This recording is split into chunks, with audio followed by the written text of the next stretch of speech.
are talking about right off the bat Blink for Windows. Now you're saying Blink for Windows 8. Well, what's Blink? Many of you don't know what Blink is. Well, Microsoft launched Blink back in February. Now, for those of you that know Vine, remember Twitter acquired Vine a while back, and Vine allows you to, you know how Twitter is like a micro-blogging site where they only give you 140 characters? Well, Vine allows you to upload 6 seconds or so of video. So it's like a micro video app.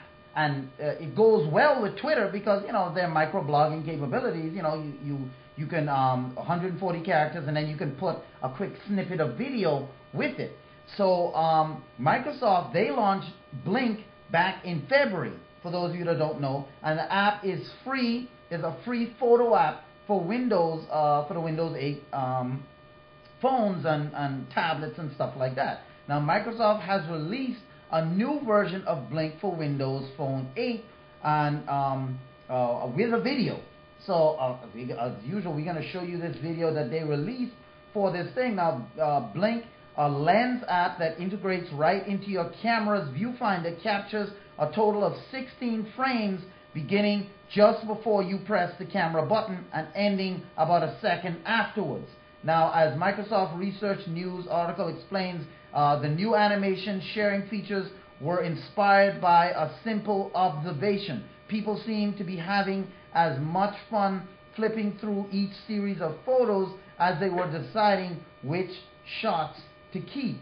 Now, if you heard me talk about Vine and the choppiness, you know, of the GIF images that Vine has, Microsoft decided to improve on that with their Windows 8 phone. At least Redmond's Blink app, which helps smartphone photographers capture that burst of images, it's going to hit version 2.0 and scored the ability to create short animation clips, aptly dubbed blinks. So, you know, as you blink, quick little animation clips, kind of like Vine does. In addition to the bite-sized videos, the latest update breaks in camera settings in capture mode, sharing to social networks and web galleries for shared creations. Microsoft Research also released Blink's chiplets or cliplets for Windows 8 and Windows RT, which allows users to layer static and dynamic elements atop footage.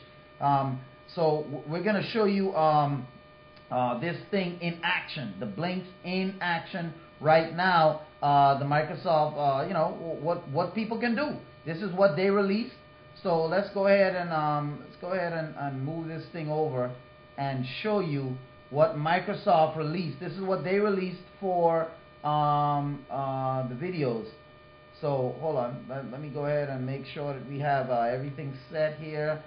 Sound, everything is okay. No, everything wasn't set. All right, here we go.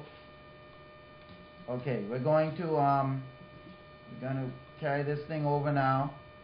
We're going to show you exactly. Well, I have a little technical difficulties. Okay, there we go. All right, here we go. We're back. We're back and we're better. All right, so let's just show you this clip. Now, this is Microsoft, the Blink, their new app. This is in action. So this is what you're going to see right now. Blinks in action. This is the Microsoft app that allows you to take snippets, put together snippets of video images. Here we go. Alright, so this is Blink. Here we go.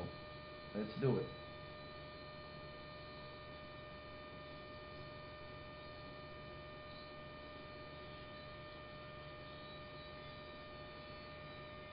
This is the Blink app.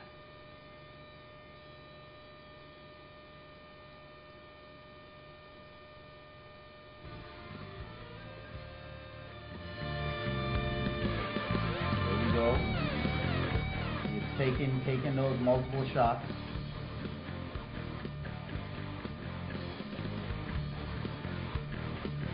now, when you put the Blink app in motion, this is what it looks like. It stitches together all of those shots.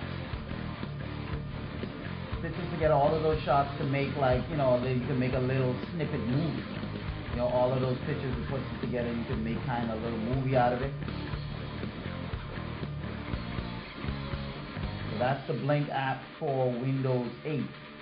That's Microsoft release. So if you're a Windows 8 phone user, you're getting this app, this ability right here. I mean, it's pretty good.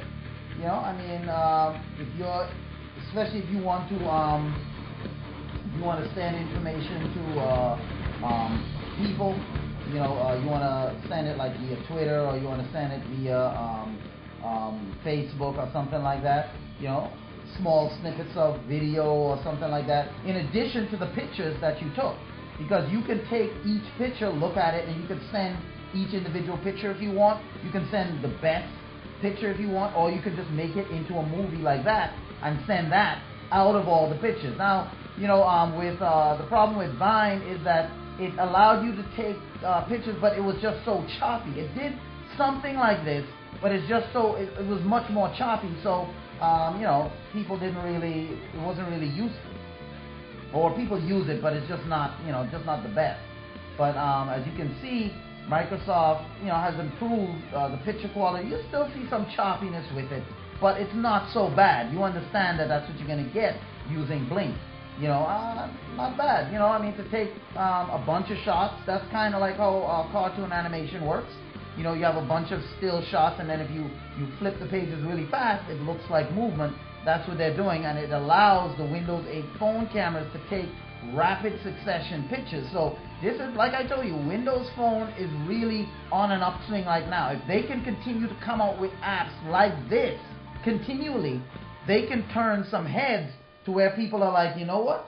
You know, maybe this is a viable option for me. You know, as far as Windows, as far as phones go, maybe this is a viable option for me. So, you know, we just have to wait and see how, you know, how they deal with that. We wait and see how Windows, how they continue to come up with these different apps. Now, speaking of competitors to Windows, we're going back to our old buddy Google. The Google Carousel search feature arrives on desktops here in the U.S. So if you're, you know, you're a Google user, which most people are, they have something called the Carousel feature that they are rolling out. Now, it's arriving on the desktops. Now, let me tell you a little bit about this Carousel feature.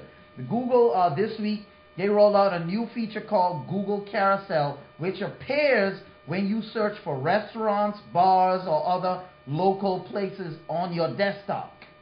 The Google Carousel has been designed to provide users with an interactive carousel of local results in easy reach right at the top of the page. So you're going to be able to see, and I'll show you a picture of this, how it's supposed to look. Now, the Google Carousel feature allows you to easily scroll through results using the navigation arrows at either end, or simply click on a result. A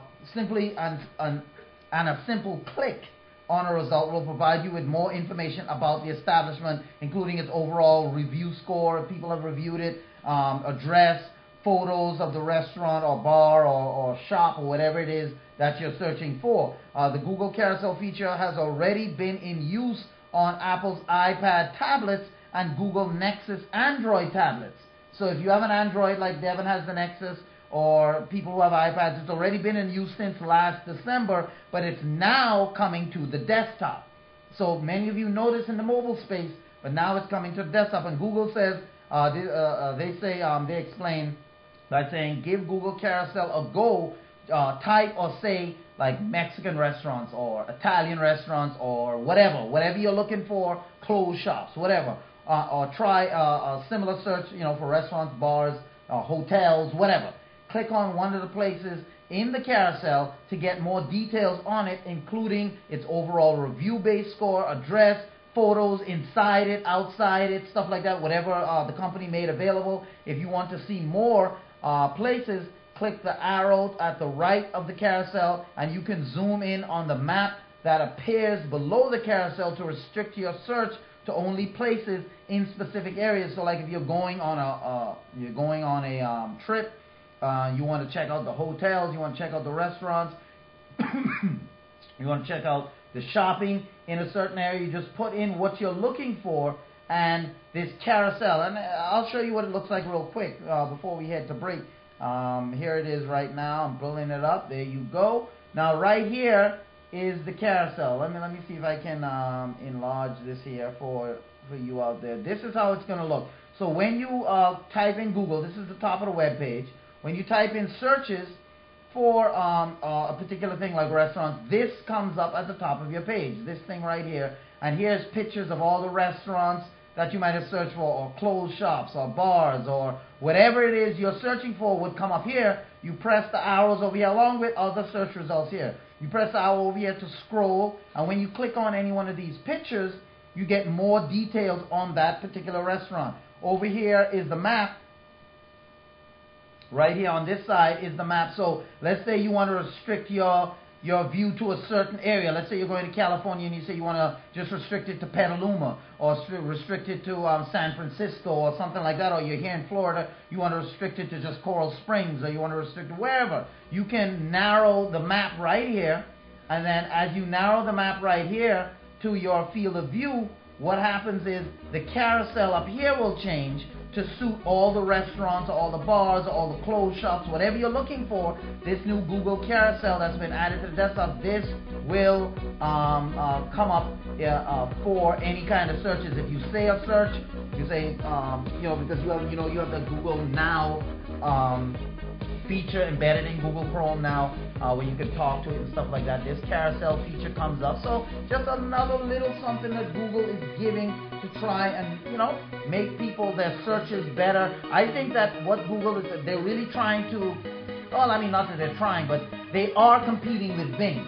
And I've used Bing recently because, I've seen the Bing commercials and I say, I got to use this thing, Tech Pulse and all that. I've used Bing recently, and I'm telling you, the Bing searches really do give you more informed searches than Google. The only thing is that report last year that came out about Bing also returns over 10 times more malicious sites with malware embedded in it and stuff like that. But as far as the searches, I mean, they come up with pictures, images, not just searches in terms of text and things like that. They have image searches, they have video, they have all these different things that enhance your search results. So if I'm looking for the Golden Gate Bridge, it won't just give me Golden Gate Bridge in terms of topics. It'll come up with all the pictures right there. I don't have to press images or anything like that and then just images come up. So, I mean, I think Google with this carousel, moving it over to the desktop space, is really trying to compete or stay a leg up on Bing, because Bing is not the popular search engine right now. Google is really the most popular search engine used right now. So rather than lose that edge, I think this is a good move by Google. Definitely a good move to add this feature right in here where you can get more details on a particular restaurant right here in your area. Definitely a smart move by Google. Now coming up after the break, because we're up against the break, coming up right after the break, we're talking about AT&T rolls out street charge solar power stations in New York. What's that for? What's that about? We're going to talk about that coming up right after the break here on Tech Pulse. So just stay with me right here. Let me go ahead.